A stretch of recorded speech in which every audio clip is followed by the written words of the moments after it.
Food in the ancient biblical world. What people actually ate 2,000 years ago.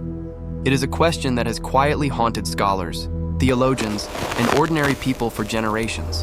When we read about the Last Supper, when we imagine the Israelites wandering through the desert, when we picture a Roman centurion sitting down after a long march through Judea, what was actually on the table? What did 2,000 years ago really taste like? The answer is far more surprising, more complex, and more emotionally powerful than most people have ever imagined. And it begins not in some ancient ruin overseas, but in a cramped, fluorescent-lit office in the heart of Chicago. Dr. Nathan Ashworth had spent the better part of 23 years studying the ancient Near East. He was 61 years old, with deep lines carved around his eyes from decades of squinting at clay tablets and faded papyrus. His office at the Oriental Institute was legendary among graduate students, not for its prestige, but for its chaos. Towers of academic journals leaned precariously against one another.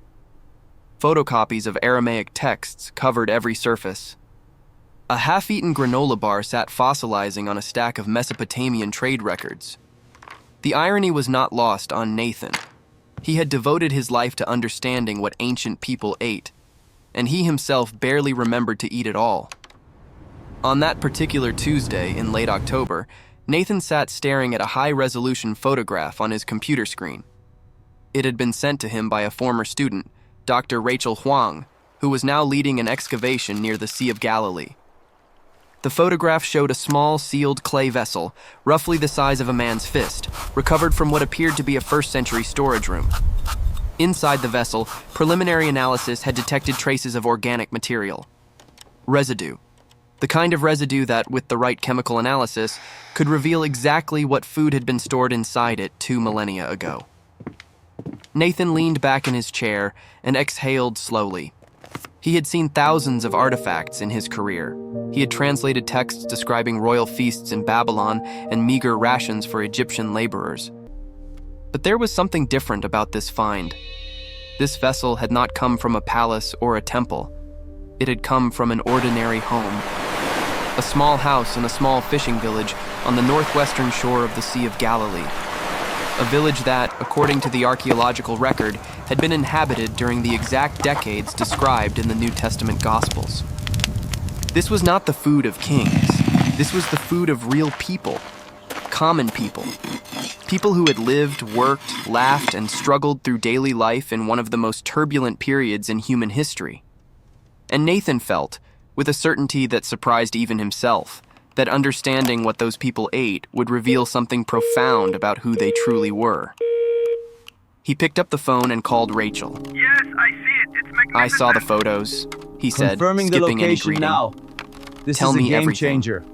Rachel's looking voice at it right crackled now. through the connection, It's spectacular. sounding tired We've but got the electric full with oven base excitement. and 3 intact Nathan, jars. The Get here vessel as was soon as you found in a can. residential context, ground floor, near what we believe was a food preparation area. We found grinding stones, a tabboon oven base, and several storage jars.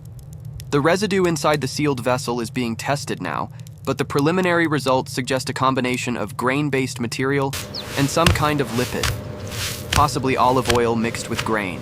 Nathan closed his eyes. He could see it. A small stone house with low ceilings. A woman kneading dough in the early morning light before the brutal heat of the day set in. Olive oil glistening on her hands. The smell of bread baking over an open fire. 2,000 years ago, and yet the fundamental act was the same one happening in kitchens across America at that very moment. Someone was making food for the people they loved. "This is it, Rachel," Nathan said quietly. "This is the project." What Nathan did not know then, sitting in his cluttered office with the autumn wind rattling the windows, was that this small clay vessel would send him on a journey that would challenge everything he thought he understood about the ancient world, about the Bible, about food itself, and in the end, about the choices that define a human life. To understand what people actually ate in the biblical world 2,000 years ago, we first need to understand something fundamental about the region itself. The land that the Bible describes, the territory stretching from the Jordan River Valley to the Mediterranean coast, from the Negev Desert in the south to the hills of Galilee in the north, was not a single uniform environment. It was a patchwork of microclimates and ecosystems, each producing different foods and imposing different constraints on the people who lived there. The lowlands along the coast enjoyed a mild Mediterranean climate, with enough rainfall to support agriculture. The hill country of Judea and Samaria was cooler and rockier, requiring terraced farming and careful water management. The Jordan Rift Valley was hot and arid, but included fertile pockets near springs and rivers. The Galilee region in the north was the most lush and agriculturally productive area, blessed with good soil, adequate rainfall, and access to the freshwater lake that bore its name. Nathan had studied these landscapes for decades, but he had always approached them as an academic. Maps and climate data and soil analyses. Now, staring at the photograph of that small clay vessel, he felt a pull to understand them differently. Not as geographical abstractions, but as the lived reality of people who woke up every morning facing the same question that every human being has faced since the beginning. What are we going to eat today? The answer, for most people in the biblical world 2,000 years ago, began with three things: grain, olive oil, and wine. These were the pillars of the ancient Mediterranean diet, the three crops that the Hebrew Bible itself celebrates as gifts from God. A land of wheat and barley, the book of Deuteronomy says, of vines and fig trees and pomegranates, a land of olive oil and honey.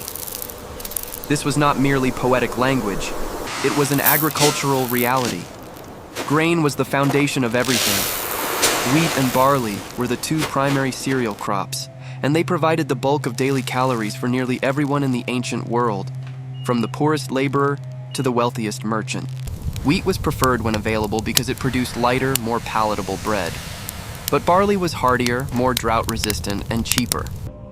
For most common people, barley was the everyday grain, and wheat was a luxury reserved for special occasions or for those who could afford it. Nathan thought about this distinction often. In modern America, bread is cheap and abundant. It sits on supermarket shelves in plastic bags, taken for granted. But in the ancient world, bread was life itself. The Hebrew word for bread, lechem, is closely related to words meaning food, sustenance, and even warfare. To have bread was to survive. To lack bread was to face death. Every meal, every day, for virtually every person in the biblical world centered on bread, and not the bread we know today. Ancient bread was dense, flat, and coarse. It was made from grain that had been laboriously ground by hand on a stone saddle quern, or, in later periods, a rotary hand mill. The grinding was exhausting physical work, almost always performed by women, often starting before dawn. The flour produced was rough and uneven, nothing like the fine white powder we buy in bags today. It contained bits of stone grit from the grinding process, which gradually wore down the teeth of everyone who ate it. Archaeologists studying ancient skeletons have found severe dental wear in nearly every adult, a direct consequence of eating stone-ground bread every day. The flour was mixed with water, sometimes with a bit of salt if available, and often with a piece of fermented dough saved from the previous day's batch, which acted as a leavening agent. The resulting dough was shaped into flat rounds, usually no more than half an inch thick, and baked either on a heated stone, on the inner wall of a clay tabon oven, or directly on hot coals. The bread came out dense, slightly charred, and chewy. It was eaten immediately, because without preservatives it would harden and become inedible within a day. Oh, wow. This bread was Yeah, not it's eaten hearty. alone. It served as both food and utensil. Pieces were torn off and used to scoop up whatever accompaniment was You available, think you're pretty funny, much don't as you? flatbread is still used today throughout the Middle East. The bread was the plate, the fork, and the main course, all at once. Nathan had recreated ancient bread in his kitchen more than once, following the methods described in archaeological literature. The first time, his wife, Eleanor, had taken one bite and said with characteristic directness, "Well, that explains a lot about the Old Testament." She was joking, but she was also right. When you understand how much effort went into producing something as basic as a loaf of bread, you begin to understand the weight of biblical passages about famine, abundance, and divine provision in an entirely new way. Confira se já é inscrito neste canal, porque aqui você vai descobrir os segredos perdidos da história que ninguém conta, com histórias tão reais e envolventes que vão mudar a forma como você vê o mundo. Se inscreva agora e ative o sininho para não perder nenhum capítulo. The second pillar of the ancient biblical diet was olive oil, and its importance cannot be overstated. In the modern Western world, olive oil is a cooking ingredient, a salad dressing, a health trend. In the ancient world, it was closer to what electricity is for us today. Olive oil was used for cooking, yes, but also for lighting lamps, for medicinal purposes, for religious rituals, for cosmetic care, and as a fundamental source of dietary fat and calories.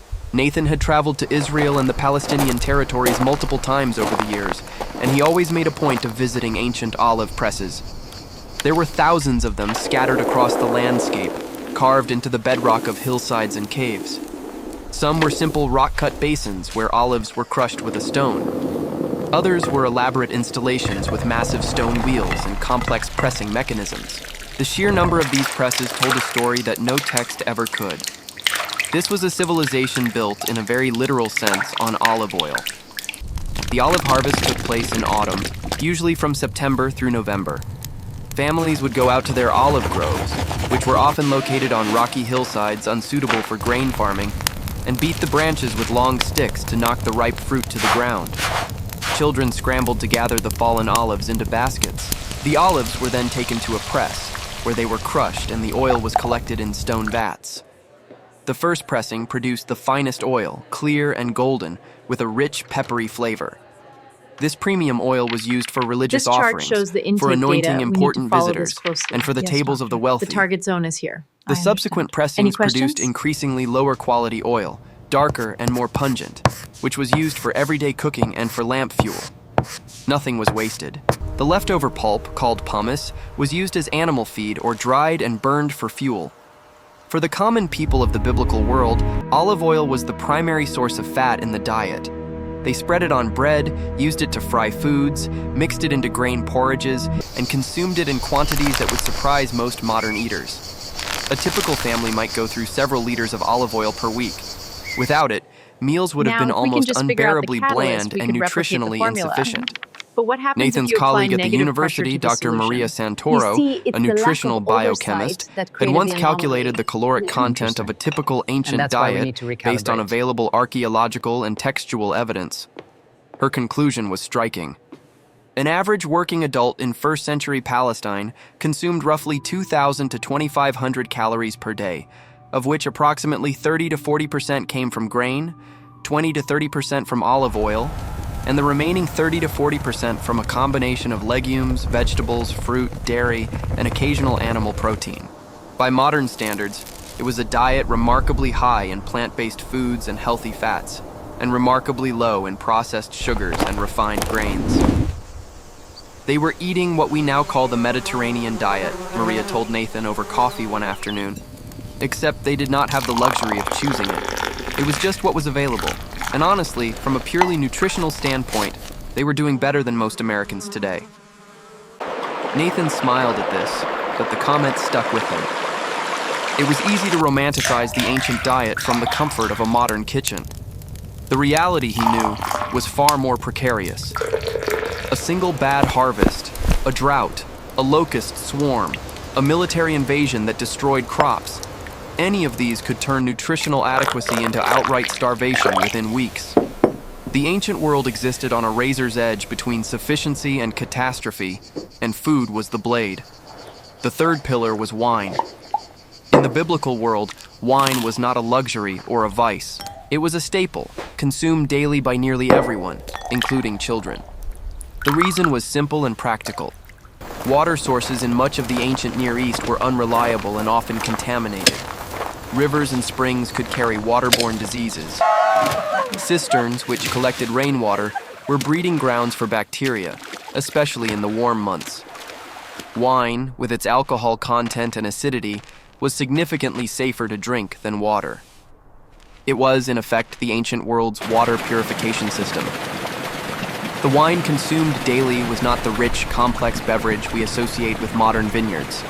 It was typically young, often diluted with water at a ratio of 2 or 3 parts water to 1 part wine. This produced a mildly alcoholic, slightly tart drink that was safe, refreshing, and calorically significant. Stronger, undiluted wine was consumed at feasts and celebrations, but daily drinking wine was closer to what we might call a light spritzer than a glass of Cabernet Sauvignon. Grapes were harvested in late summer, usually August and September, and the winemaking process was a communal event that involved entire villages. Grapes were placed in large rock-cut treading floors, and the juice was extracted by people stomping on them with bare feet. Nathan had seen ancient treading floors during his fieldwork, and they were impressive structures, some large enough to hold several thousand pounds of grapes. The juice flowed through carved channels into collection vats, where it was left to ferment naturally. The wild yeasts present on the grape skins would begin the fermentation process within hours, and within a few weeks, the juice had transformed into wine. The wine was stored in large clay jars, sometimes sealed with a layer of olive oil on the surface to prevent oxidation. Wealthy households might store wine in imported amphorae, the distinctive two-handled clay vessels that were the shipping containers of the ancient world. But most families kept their wine in locally made jars, stored in the coolest part of the house, usually a ground floor storage room. Protein signature. Nathan had long been fascinated by the social dimensions of wine in the ancient world. Yes. Wine was not merely consumed, That's right. it was shared. The act of sharing wine was a fundamental expression of hospitality, friendship, and community. To offer wine to a guest was to welcome them. To refuse wine was an insult. To drink wine together was to affirm a bond of trust and mutual obligation. This social meaning is woven throughout the biblical text, from the wedding at Cana to the Last Supper, and understanding it transforms our reading of those stories. But grain, olive oil, and wine were only the beginning. They were the foundation. But the ancient table was far more varied and interesting than these three staples alone might You're suggest. And to understand the full picture, Nathan knew he needed to go deeper. This belongs to everyone. It was Rachel who pushed him to take the next step. Right here. She called This from Israel on discovery a is for rainy the December world. evening, her voice buzzing with the kind of energy that Nathan recognized from decades of working with passionate scholars. Nathan, the lab results came back on the vessel residue. You are not going to believe this. Nathan leaned forward. Tell me. It is not just grain and oil. There is also a protein signature, and trace compounds consistent with a specific plant. Nathan, we think this vessel contained a stew, a legume-based stew with olive oil and some kind of herb, possibly hyssop or cumin. Nathan felt a chill run through him. A stew. Not bread, not oil, not wine. A fully prepared dish. A meal that someone had cooked, stored in a sealed vessel, and then, for reasons unknown, never eaten. 2,000 years later, the ghost of that meal was still detectable, still telling its story to anyone willing to listen. This changes everything, Nathan said. I know, Rachel replied. That is why I think we need to do more than just publish a paper. Nathan, I think we need to tell people about this. Real people, not just academics. People deserve to know what their ancestors actually ate, what the world of the Bible actually tasted like. Nathan hesitated. He was an academic, trained to communicate through peer-reviewed journals and conference presentations. The idea of reaching a general audience, of telling a story rather than presenting data, made him uncomfortable. But Rachel was right. The story of ancient food was a story about all of us, about where we came from, about what it means to be human, and it deserved to be told in a way that people could feel, not just analyze. All right, he said. Let us tell the story. And so, the real work began. Nathan dove into the evidence, pulling together everything known about the daily diet of ordinary people in the biblical world. What he found was a picture of astonishing richness and complexity, a world of flavors and textures and culinary traditions that has been largely forgotten by the modern world. Beyond the holy trinity of grain, olive oil, and wine, the ancient biblical diet included a remarkable variety of plant foods. Legumes were perhaps the most important secondary food group. Lentils, chickpeas, and broad beans were cultivated extensively throughout the ancient Near East and provided a crucial source of protein, iron, and other nutrients that grain alone could not supply. Lentils were especially significant. They were cheap, easy to grow, and could be stored for long periods in a dry state. They cooked relatively quickly compared to other legumes and could be prepared in a variety of ways. The most common preparation was a thick pottage or stew, made by simmering lentils in water with olive oil, salt, and whatever herbs or vegetables were available. This dish, often reddish-brown in color from the variety of lentils used, is almost certainly the red pottage described in the book of Genesis, the dish for which Esau sold his birthright to his brother Jacob. Nathan found this story endlessly fascinating. The idea that a man would trade his inheritance for a bowl of lentil soup struck many modern readers as absurd. But when you understood the context, when you imagined a man who had been working outdoors all day in the harsh Mediterranean sun, who was genuinely starving, who was confronted with the intoxicating smell of a hot, rich, protein-dense stew after hours of physical labor, the story became not absurd but achingly human. Hunger is a powerful force. It strips away pretension and rational calculation and reduces us to our most basic selves. Esau's choice was not stupid. It was desperate, and desperation in the face of hunger was the normal condition of life for most people in the ancient world. Chickpeas, known in Arabic as hummus, were another dietary staple. They were harder and required longer soaking and cooking than lentils, but they were nutritionally dense and versatile.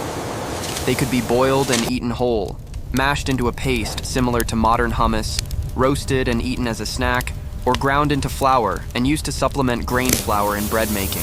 Archaeological evidence suggests that chickpeas were cultivated in the Near East for at least 7,000 years before the time period described in the New Testament, making them one of the oldest cultivated crops in human history. Broad beans, also called fava beans, were the third major legume. They were somewhat less common than lentils and chickpeas, but were still widely consumed, particularly by the poorer segments of society.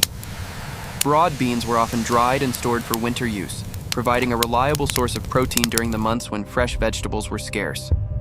Vegetables played an important supporting role in the diet, though they were generally less calorically significant than grains and legumes. The Book of Numbers describes the Israelites in the desert, nostalgically remembering the vegetables they had eaten in Egypt: the cucumbers, the melons, the leeks, the onions, and the garlic. This list provides a useful snapshot of the vegetables that were familiar and valued in the ancient Near East.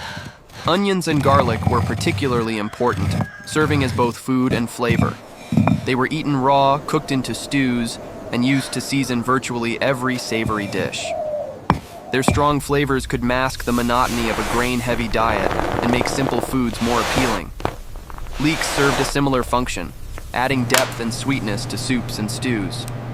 Cucumbers and melons provided welcome refreshment in the hot months, their high water content making them especially valued in a climate where dehydration was a constant concern. Lettuces and other leafy greens were also consumed, though they were more perishable and therefore less prominent in the archaeological record. Herbs and spices added complexity to the ancient table. Coriander, cumin, dill, mint, mustard, and black cumin were all known and used. These were not exotic luxuries, but common garden plants that most households could grow in small plots near their homes. The use of herbs and spices in cooking was so routine that it barely merited mention in most ancient texts, much as we today might not think to specify that we added salt to a recipe. But their cumulative effect on the flavor profile of the ancient diet was significant. A bowl of lentil stew seasoned with cumin, coriander, and garlic, drizzled with fresh olive oil and served with warm flatbread, would have been simple, but deeply satisfying. Nathan had made this exact meal many times, and it was, he reflected, genuinely delicious. Eleanor, who had watched her husband's decades-long obsession with ancient food with a mixture of affection and bemusement, had become an enthusiastic participant in his culinary experiments. Their kitchen had become a kind of laboratory where ancient recipes were reconstructed and tested. She had developed a particular fondness for a chickpea and herb dish that Nathan had adapted from a Roman-era recipe, and their neighbors in Hyde Park had learned to expect invitations to what the Ashworths cheerfully called biblical dinner parties. Se essa história está fazendo você olhar para a comida de jeito completamente diferente, escreva nos comentários. Nunca mais vou olhar para o pão da mesma forma. Quero ver quantos de vocês estão sentindo o mesmo que eu senti pesquisando isso. These gatherings, which had started as light-hearted academic entertainment, had gradually become something more meaningful. Sitting around a table eating food prepared as closely as possible to the way it had been prepared 2,000 years ago created a sense of connection that was hard to articulate, but impossible to deny. The flavors were familiar enough to feel accessible, but different enough to feel transportive. Tearing a piece of rough flatbread, dipping it into a bowl of olive oil and za'atar, eating lentil stew from a shared pot. These simple acts collapsed the distance between the ancient world and the modern one in a way that no lecture or textbook ever could. "You know what strikes me most?" Eleanor said one evening after one of their dinner parties as they washed dishes together in their kitchen. "It is how communal everything was. There are no individual plates, no separate portions. Everyone eats from the same dishes. It changes the whole feeling of the meal. It makes you aware of the other people at the table in a way that individual servings do not." Nathan nodded. She had identified something crucial. The ancient meal was not just about nutrition. It was a social event, a bonding ritual, a daily reaffirmation of family and community ties. The physical act of sharing food from common dishes created an intimacy and mutual dependence that was foundational to the social structure of the ancient world. This was why food laws mattered so much. This was why eating with someone was a statement of acceptance and solidarity. This was why the biblical accounts of Jesus eating with tax collectors and sinners were so scandalous to his contemporaries. Sharing a table was not a trivial act. It was a declaration of relationship. Fruit was another important component of the ancient diet, and the biblical world was blessed with a remarkable variety. Figs were perhaps the most beloved fruit, prized for their sweetness, their versatility, This chart shows the and their intake data. We reliability need as a to follow crop. this closely. Yes, Fig Doctor. trees are The hardy target and zone is here. productive, I understand. capable of yielding 2 questions? harvests per year in favorable conditions. Fresh figs were eaten in season, and surplus figs were dried and pressed into dense cakes that could be stored for months. These dried fig cakes were compact, energy-rich, and portable, making them an ideal food for travelers and soldiers. References to figs appear throughout the Bible, from the Garden of Eden narrative to the prophetic literature, always carrying associations of peace, prosperity, and divine blessing.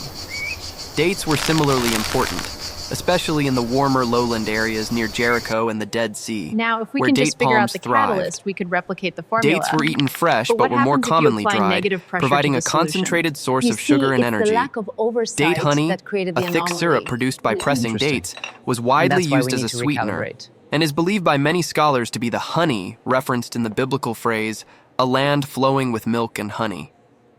Bee honey was known and valued in the ancient world, but it was a wild product, collected from natural beehives at considerable risk, and was therefore relatively rare and expensive. Date honey, by contrast, was an agricultural product that could be produced in large quantities. Pomegranates held a special place in both the diet and the symbolism of the ancient world. Their jewel-like seeds, their complex flavor combining sweetness with tartness, and their dramatic red color made them a fruit of celebration and ritual significance. Pomegranate motifs decorated the Temple of Solomon in Jerusalem and adorned the garments of the high priest. The fruit was eaten fresh, and its juice was consumed as a beverage. Grapes, beyond their role in winemaking, were also eaten fresh and dried into raisins. Raisins, like dried figs and dates, were an important preserved food that provided calories and sweetness during the months when fresh fruit was not available. Raisin cakes, made by pressing dried grapes into dense blocks, are mentioned several times in the Bible and appear to have been both a food and a festive offering. Nathan compiled a list of every fruit mentioned in the Bible and in contemporary ancient texts, and the variety was impressive. In addition to figs, dates, pomegranates, and grapes, the list included olives eaten as a table fruit, sycamore figs, a coarser and less sweet relative of the common fig, mulberries, carob pods, and various nuts including almonds, pistachios, and walnuts. The ancient table, while lacking the global variety available in a modern American supermarket, was far from monotonous.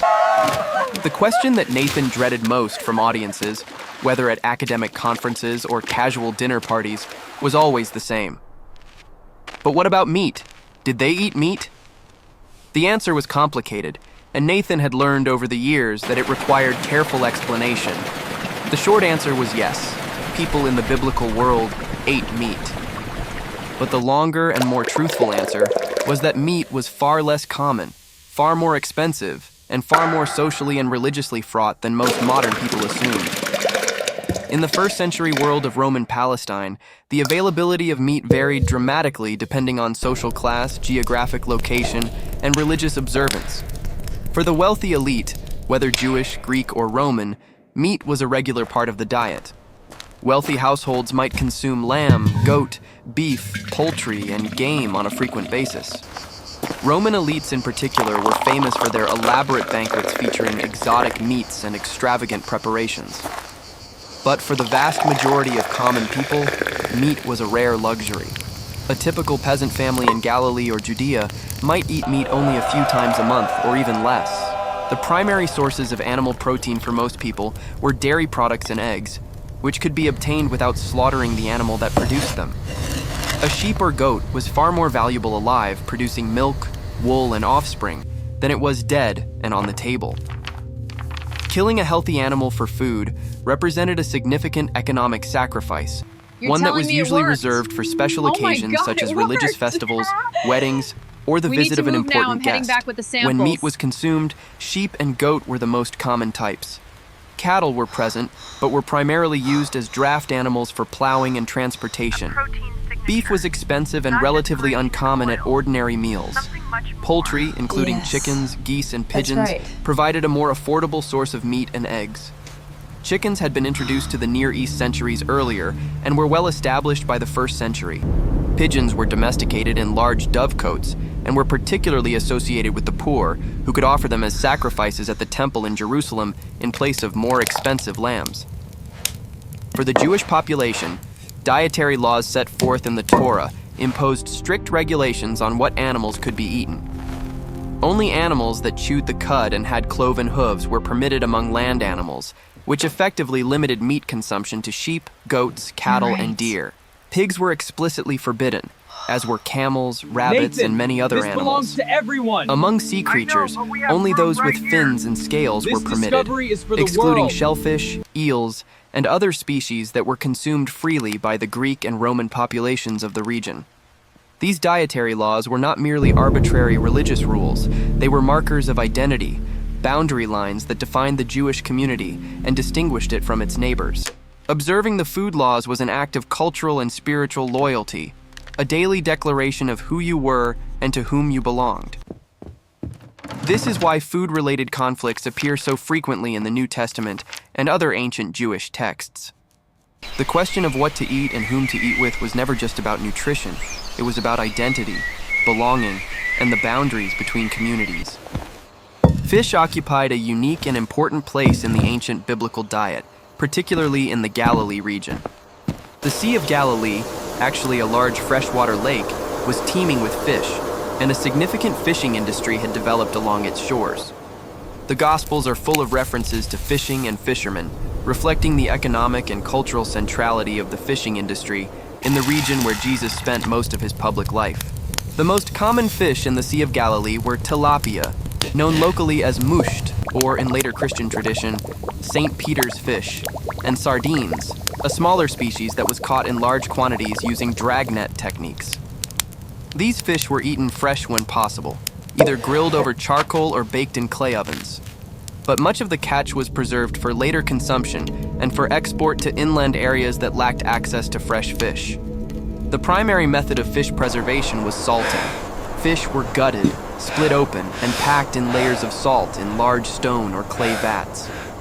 The salt drew moisture from the flesh, creating an environment hostile to bacteria and allowing the fish to be stored for months or even years. Salted fish was a major trade commodity, and several towns around the Sea of Galilee were named for the industry.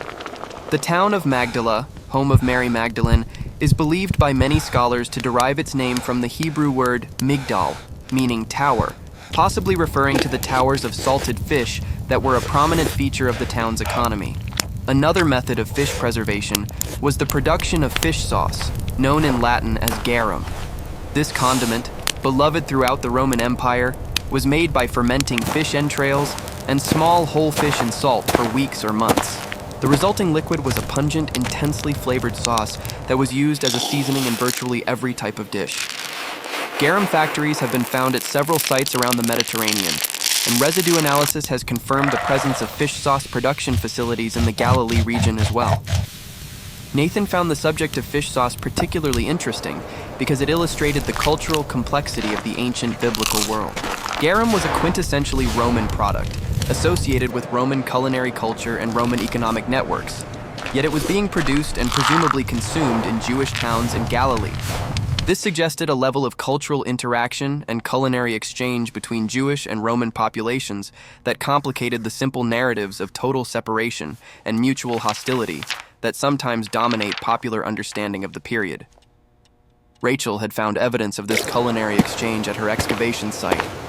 Among the pottery recovered from the first-century village, she had identified locally made Jewish cooking vessels alongside imported Roman-style tableware and storage jars. The residents of this small village were not living in cultural isolation. They were participating in a broader Mediterranean economy, purchasing goods from distant regions, and presumably adapting their cooking and eating habits in response to the cultural influences that trade brought with it. The picture is more nuanced than people expect, Rachel told Nathan during one of their regular video calls. These were not people frozen in some timeless biblical tableau. They were living in a dynamic, multicultural world, dealing with the same pressures of globalization and cultural change that we deal with today. The food tells that story better than anything else. Nathan agreed. Food was the most democratic form of evidence. Unlike monumental architecture or royal inscriptions, food remains reflected the lives of everyone, not just the powerful. And the story those remains told was one of creativity, adaptability, and resilience in the face of often brutal circumstances. The subject of dairy products was another area where the ancient biblical diet differed significantly from modern expectations. Milk was consumed, but not in the fresh, cold, pasteurized form that modern Americans are accustomed to. In the absence of refrigeration, fresh milk spoiled rapidly in the warm climate, and it was therefore usually consumed in processed forms. The most common dairy product was a thick fermented substance similar to modern yogurt or labna. Milk was placed in an animal skin bag and either hung up to ferment naturally or agitated by shaking, which produced a soured, thickened product that lasted longer than fresh milk and had a pleasant, tangy flavor. This fermented milk was a daily food for many pastoral families and was also used as a cooking ingredient. Butter was known but was not a primary cooking fat in the Mediterranean world, where olive oil served that function. Butter spoiled quickly in the heat and was more commonly associated with the pastoral nomadic populations of the desert and steppe regions to the east. Cheese, by contrast, was an important preserved dairy product. Milk was curdled using natural coagulants, and the resulting curds were pressed and sometimes aged. Hard-aged cheeses could be stored for extended periods and transported over long distances, making them a valuable trade commodity. The famous biblical prohibition against boiling a kid in its mother's milk, which later evolved into the elaborate rabbinic system of separating meat and dairy products, suggests that the mixing of meat and dairy was a familiar culinary practice in the ancient Near East, one that the Torah specifically rejected. This prohibition, which appears 3 times in the Torah, is one of the most debated dietary laws in Jewish history, and its origins and original meaning remain a subject of scholarly discussion. Nathan had spent an entire semester teaching a graduate seminar on this single prohibition, exploring its possible origins in Canaanite ritual practices, its agricultural implications, and its later elaboration in rabbinic law. The students had been fascinated, not just by the law itself, but by what it revealed about the relationship between food, religion, and cultural identity. Oh, wow. Food laws Yeah, are it's never hearty. just about food. They are about drawing lines, defining groups, and expressing values through the most basic and You think you're pretty universal of funny, human don't you? activities. Nathan stood at the podium and looked out at the audience. It was larger than he had expected. Several hundred people filled the seats, with more standing along the back wall. They had come on a cold January evening, braving Chicago's brutal wind chill, to hear a professor talk about what people ate 2,000 years ago. The interest moved him. He began with a question. When you picture a meal in the Bible, what do you see? A murmur ran through the audience. Nathan let the question hang in the air for a moment before continuing. Most people, when they imagine a biblical meal, picture something like a Renaissance painting. A long table, fine linens, abundant food beautifully arranged, roasted lamb, golden bread, goblets of wine. Leonardo da Vinci's Last Supper has probably done more to shape our mental image of biblical dining than any actual archaeological evidence. But that image is almost entirely wrong. He clicked to a new slide showing a reconstructed first-century peasant meal: a small clay bowl of lentil stew, a few rounds of flat bread, a small dish of olive oil, a handful of dried figs, and a cup of diluted wine. The portion sizes were modest. There was no meat visible. This is closer to what an ordinary meal looked like for most people in the biblical world: simple, humble, barely adequate by our standards. And yet, for the people who ate it, it was the center of daily life. The moment when families gathered, when gratitude was expressed, when the bonds of community were renewed. Nathan proceeded to describe the daily eating patterns of ordinary people in first-century Palestine. Most people ate 2 meals a day. A light breakfast in the morning, often just bread with olive oil or a handful of olives, was eaten quickly before the start of the workday.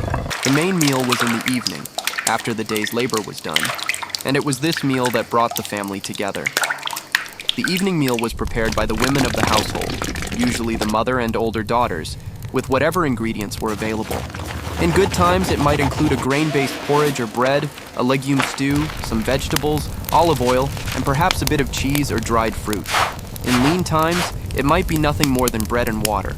The cooking was done over an open fire or in a small clay oven, using basic equipment: a grinding stone, a few pottery vessels, a wooden spoon, a knife.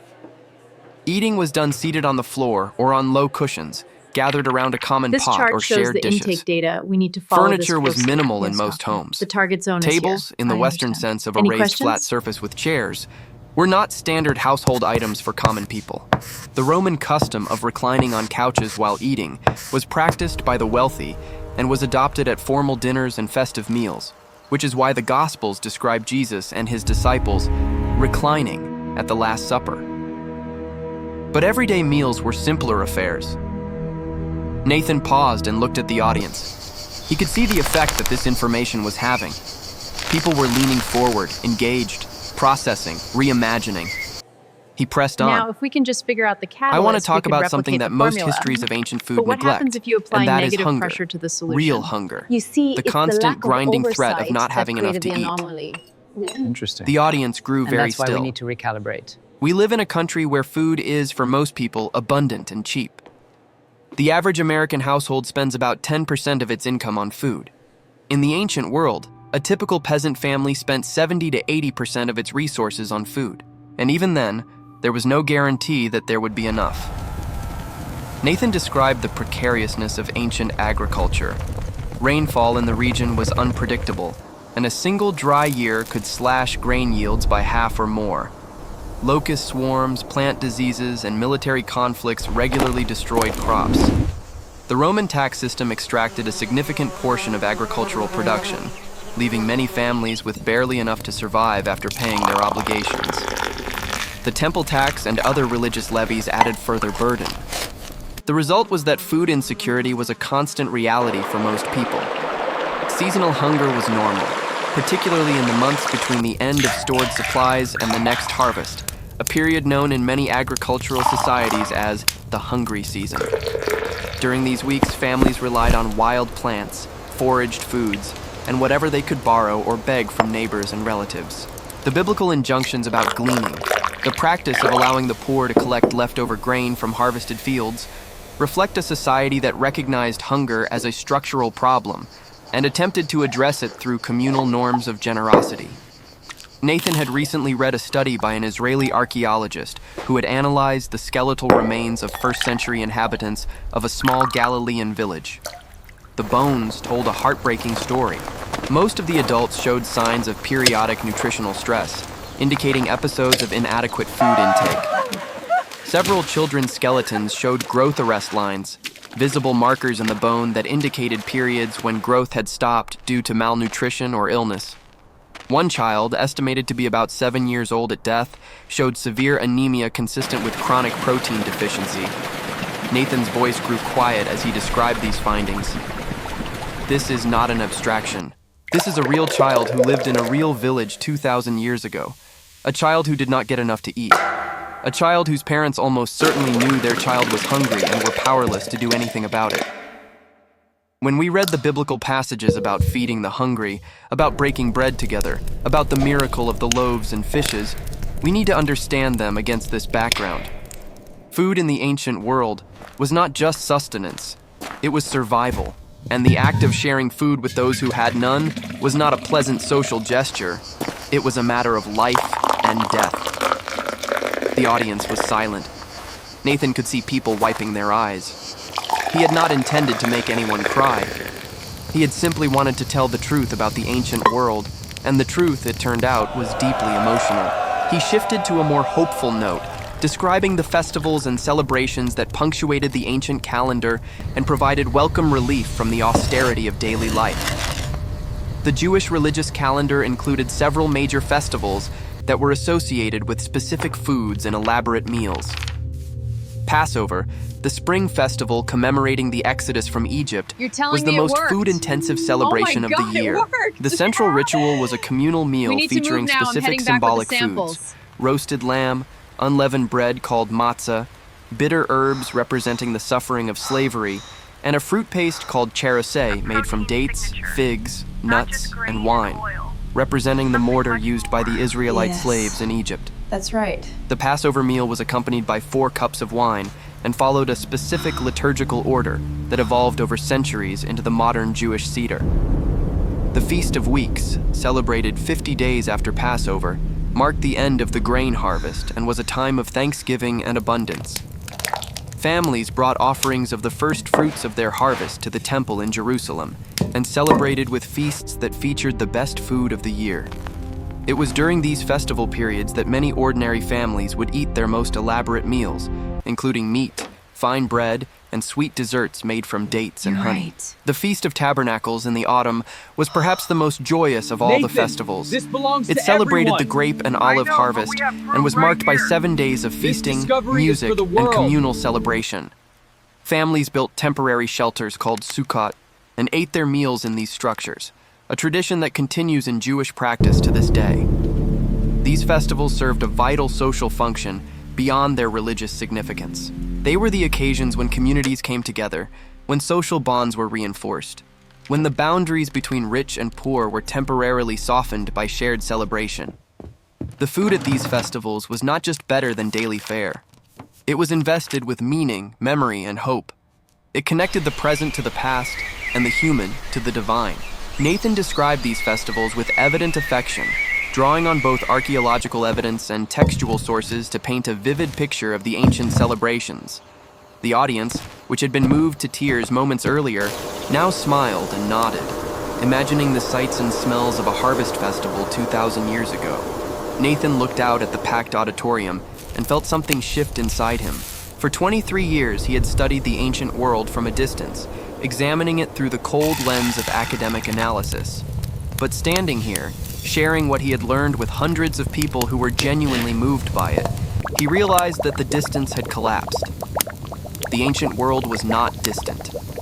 It was right here, in this room, in the shared human experience of hunger and satisfaction, of scarcity and abundance, of solitude and community.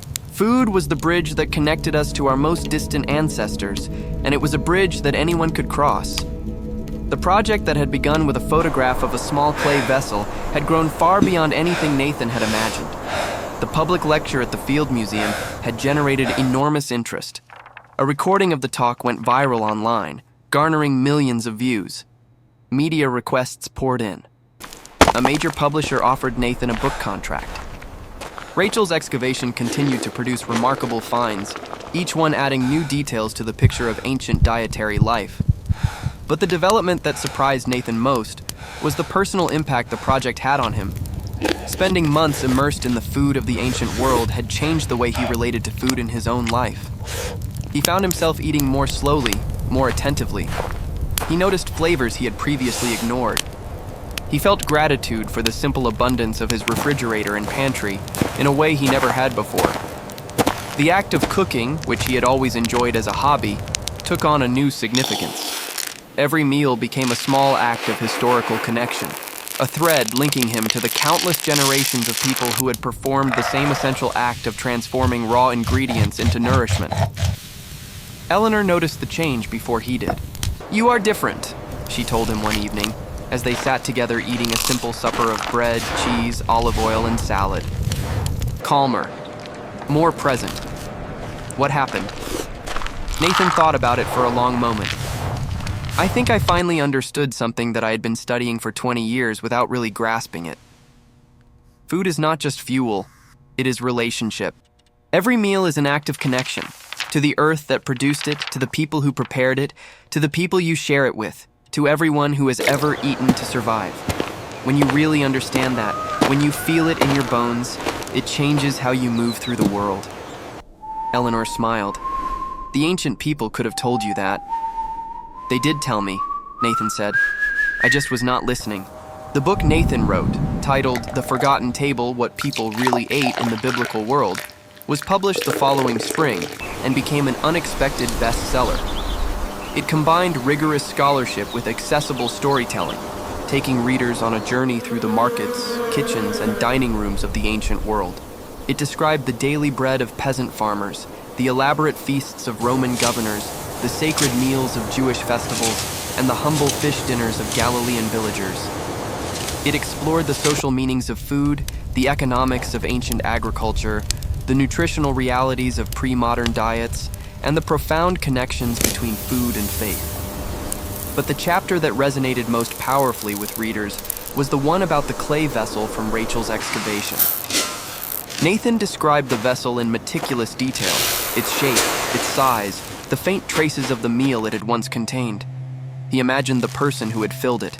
Perhaps a woman preparing food for her family, ladling a stew of lentils and herbs into the vessel for storage, sealing it carefully with a clay stopper, placing it in the cool storage room of her small stone house.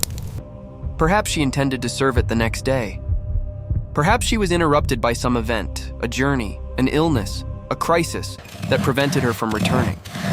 Whatever the reason, the vessel remained sealed, its contents slowly transforming from food into residue, from nourishment into evidence, waiting 2,000 years for someone to open it and ask the question, what was on the table?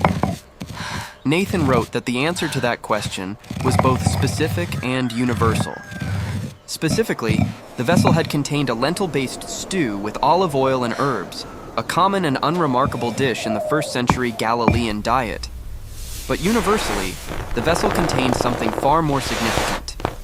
It contained proof that 2,000 years ago, someone had cared enough to cook. Someone had taken raw ingredients from the earth and transformed them, through skill and effort and heat, into food. Someone had prepared a meal for other people. Someone had performed the most fundamental act of human love, feeding another person.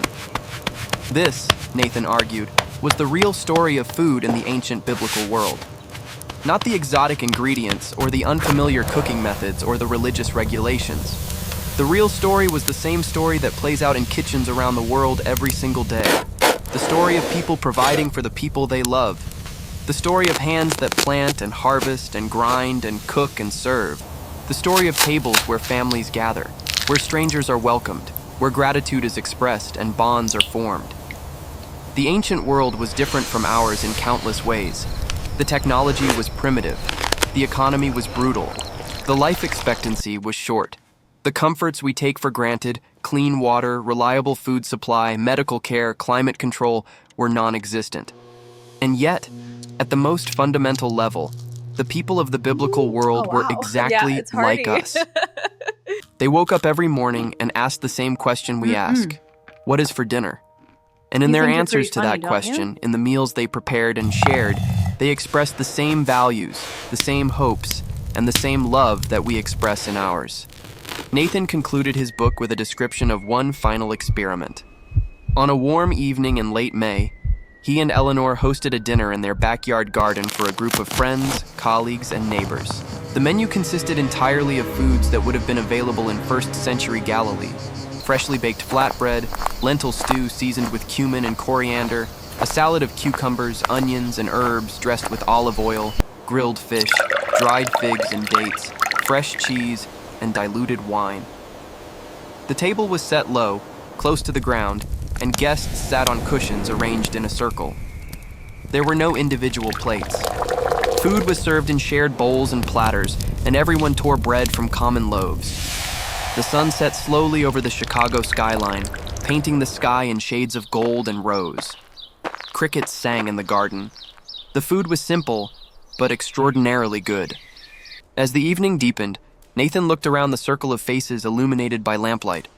His wife, his friends, his colleagues, people from different backgrounds and traditions, all sharing the same ancient food, all experiencing the same ancient pleasure of eating together. And he realized, with a clarity that surprised him, that this was not a reconstruction or an experiment or a historical exercise. This was real. This was a meal. And in that meal, the ancient world and the modern world were not separated by 2,000 years of history. They were sitting at the same table. The ancient people of the biblical world ate bread and lentils and olive oil. They drank wine diluted with water. They flavored their food with garlic and cumin and fresh herbs. They ate figs and dates and cheese.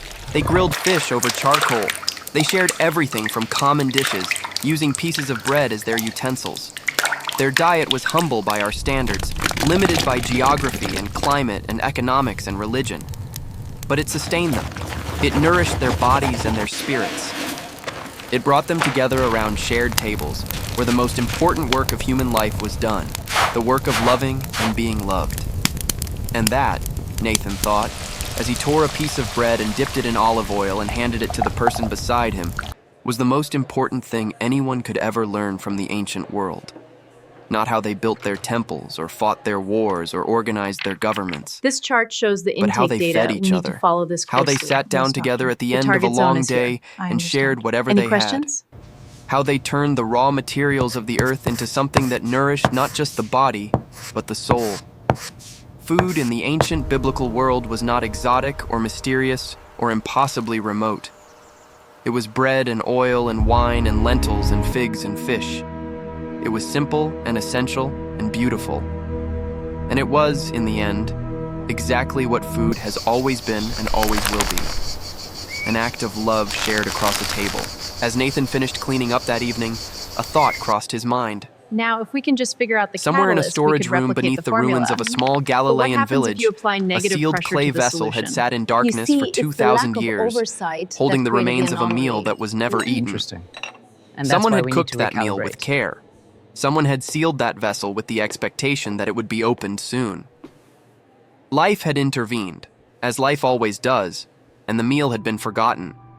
But it had not been lost.